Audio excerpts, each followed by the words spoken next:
안녕하십니까. 건강주치의를 진행하게 된 서울성모병원 심장혈관흉부외과 교수 김도현입니다. 식습관이 서구화되면서 심근경색, 협심증과 같은 관상동맥 질환이 크게 늘고 있습니다. 관상동맥 질환은 단기간에 사망에 이르거나 급사의 위험이 높은 치명적인 질환인데요. 오늘은 관상동맥 질환의 치료 방법 중 하나인 관상동맥 우회술이라는 수술적 치료에 대해 알아보겠습니다. 심장은 혈액을 통해서 우리 몸에 필요한 산소와 영양분을 공급해주는 장기입니다. 심장 스스로도 산소와 영양분을 공급받아야 하는데요. 심장에서 제일 처음 나오는 혈관이 바로 심장을 먹여 살려주는 관상동맥이 되겠습니다. 관상동맥 질환은 이 관상동맥이 동맥경화증으로 인하여 혈관 내막이 좁아짐으로써 혈액 공급이 부족해지게 되고 이로 인해 협심증이라는 질환이 발생하게 됩니다. 좁아지다 못해 내막이 파열되기도 합니다. 내막이 파열되면서 혈관 안쪽이 혈전으로 꽉 막히게 되면 심장 근육으로 혈액 공급이 되지 않게 되면서 심근이 손상을 받게 되는데요. 이를 심근경색이라고 합니다. 관상동맥 질환의 치료 방법은 약물치료, 관상동맥 중재술, 관상동맥 우회술로 나눌 수 있습니다. 우선 관상동맥 질환의 약물 치료를 살펴보면 관상동맥의 동맥경화를 예방할 수 있는 약물이 있는데요. 예를 들면 이상지혈증을 치료하는 약물이 이에 해당됩니다. 또한 관상동맥의 혈관 확장을 유도하는 약물, 혈압을 낮추어 심장의 운동 부하를 줄여주는 약물들, 그리고 관상동맥 내 혈전 생성을 억제할 수 있는 항혈소판 제제 등이 있습니다. 관상동맥이 심하게 좁아지거나 막히게 되면 혈관을 넓혀주거나 뚫어주는 관상동맥 중재술을 시행할 수 있습니다.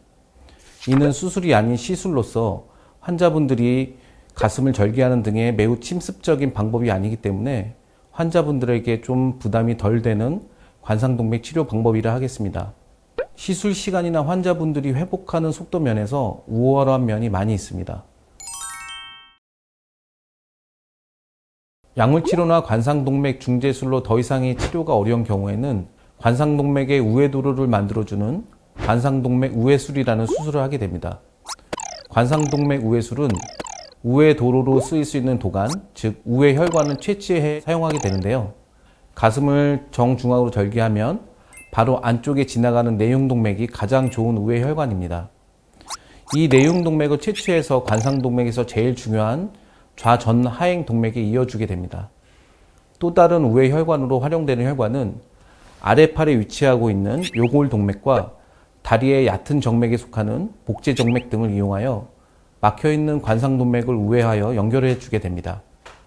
전통적인 관상동맥 우회술은 혈관을 연결할 때 가슴을 연 후 심장을 정지시킨 상태에서 수술을 진행하게 되는데요.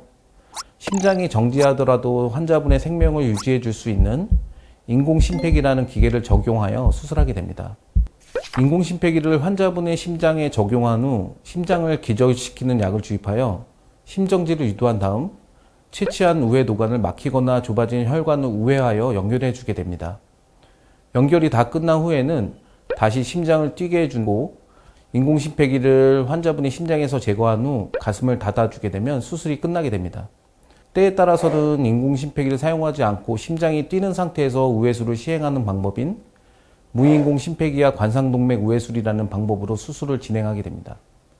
각각의 수술 방법에 따라 장단점이 있기 때문에 어떠한 방법으로 관상동맥 우회술을 할 것인지는 환자분의 상태에 따라 결정하게 됩니다. 사실 비교적 간단한 관상동맥 중재술을 시행해서 관상동맥 질환 환자분들이 호전되면 무척 좋을 것 같습니다.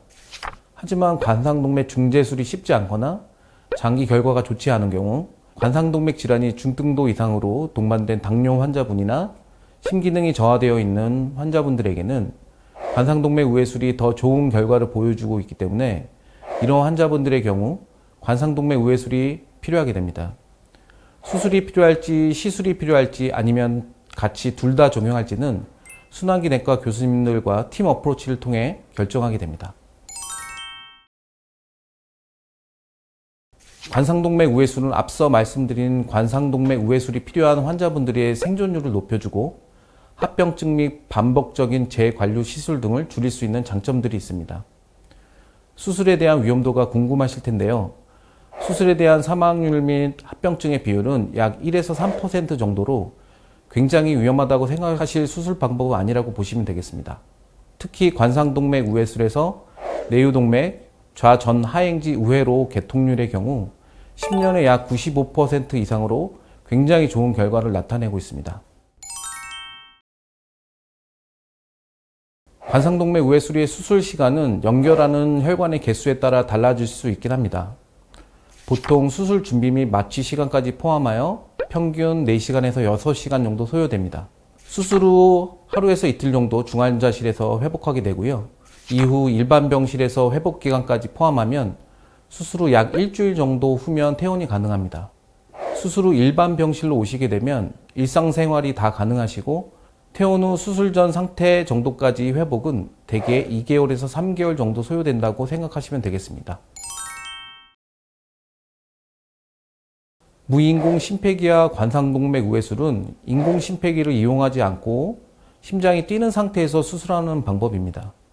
인공 심폐기를 사용하지 않기 때문에 연결해 줄 수 있는 혈관이 제한적일 수는 있지만 인공 심폐기를 사용하지 않기 때문에 가지는 장점들도 있습니다. 뇌손상, 급성 심부전, 기타 여러 합병증을 줄일 수 있는 점이죠. 그래서 무인공 심폐기와 관상동맥 우회술은 이러한 합병증의 위험도가 높은 환자들에게 시행하게 됩니다. 하이브리드 관상동맥 혈관 재생술은 비교적 최근에 도입된 개념인데요. 쉽게 말씀드리면 정중앙 가슴을 절개하지 않고 좌측 앞가슴의 작은 절개를 이용한 무인공 심폐기와 관상동맥 우회술과 관상동맥 중재술을 섞어서 시행하는 기법입니다. 인공 심폐기를 사용하지 않는 상태에서 주요 혈관에 관상동맥 우회술을 시행해 수술의 범위를 줄이고 이에 대한 보완으로 관상동맥 중재술을 함께 시행해 완전한 관상동맥 혈관 재생술의 결과를 얻을 수 있는 방법으로 그 범위가 점차 확대되고 있습니다. 수술과 시술이 가진 장점을 결합한 형태라고 보시면 될 것 같습니다.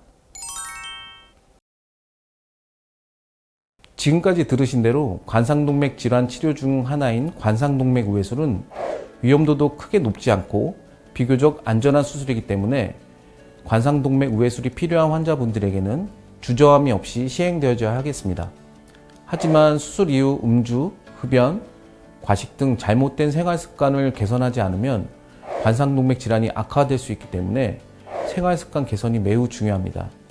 또한 심장질환 관련 가족력이 있거나 고위험군은 정기적으로 심장혈관을 꼭 체크하시기 바랍니다. 지금까지 서울성모병원 심장혈관 흉부외과 김도현이었습니다. 제 강의가 여러분들께 도움이 되었기를 바랍니다. 감사합니다.